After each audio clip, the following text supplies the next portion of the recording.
ராமர் எப்படிப்பட்டவர்? உத்தம சிஷ்யர் அவர். ராமர் உத்தம சிஷ்யர். கேட்குறாரு, இந்த திருப்பதகாமினி கங்கா பற்றி சொல்கிறேன் இல்லையா, அதை பற்றி இன்னும் நல்ல டீட்டெயில்டாக சொல்லுங்க.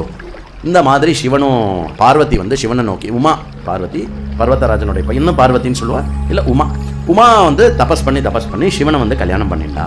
இந்த சிவனும் பார்வதியும் வந்து ஒருத்தர் வந்து கல்யாணம் ஆகி அவள் வந்து கிட்டத்தட்ட 100 வருஷம் ரத்தி கிரீடையில் இருந்தா. 100 வருஷம் ரத்தி கிரீடையில் இருந்தது, குழந்தையே பிறக்கலை. அதனால வந்து தேவர்களுக்கெல்லாம் ஒரே பயம்.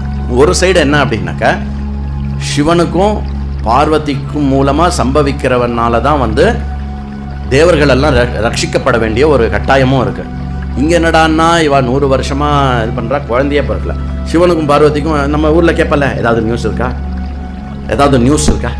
அது இங்கே ஆரம்பிக்கல, பிரம்மாஜியிலேருந்து ஆரம்பிச்சிருக்கு. பிரம்மாஜி தேவர்கள்லாம் போய் பார்த்தேன். எல்லாரும் வந்து பிரம்மாஜி கிட்ட போனால், பிரம்மாஜி என்ன பண்ணுறது, சரி வாங்க போவோம், ஏதாவது டீல் பண்ணுவோம் நம்ம அப்படின்னு சொல்லிட்டு எல்லாரும் போயிட்டு ஸ்தோத்திரம் பண்ணுறா. சிவனையே உலகத்தையே காப்பாற்றுறதுக்காக வந்திருக்கேளே, நீங்கள் 2 பேரும் அப்படி இருக்கேளே. பிரம்மாஜி வந்து என்ன ஐடியா கொடுக்குறாரு. தேவர்கள் எல்லாம் கேட்டோன்னே, சரி கவலைப்படாதீங்க சிவபெருமா, ஆசுதோஷி டோன்ட் வரி, கவலைப்படாதீங்க, என்ன பண்ணலான்னு சொல்லுங்க, நான் பண்ணுறேன் அப்படின்ட்டார்.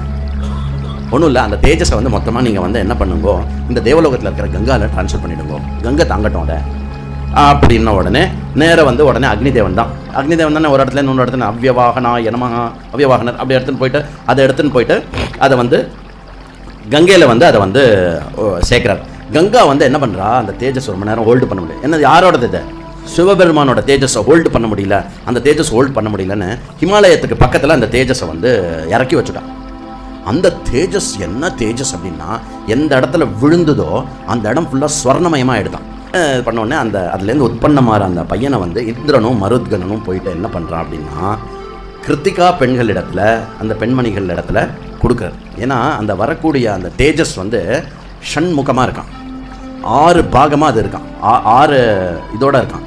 அந்த ஷண்முகத்துக்கும் 6 முகத்துக்கும் வந்து பால் கொடுக்குற மாதிரி கார்த்திகை பெண்கள் 6 பெண்களும் சேர்ந்து அந்த ஷண்முகத்துக்கும் ஒரே சமயத்தில் வந்து ஸ்தானபானம் பண்ணதுனால அந்த பிறந்த குழந்தைக்கு கார்த்திகேயன்னு பேர். இது வந்து கார்த்திகை சங்கூதம். இது ரொம்ப டீட்டெயில்டாக ஸ்காந்த புராணத்தில் இருக்குது. இங்கே வந்து ஒரு ஷார்ட் மென்ஷன் மட்டும் பண்ணுறாரு.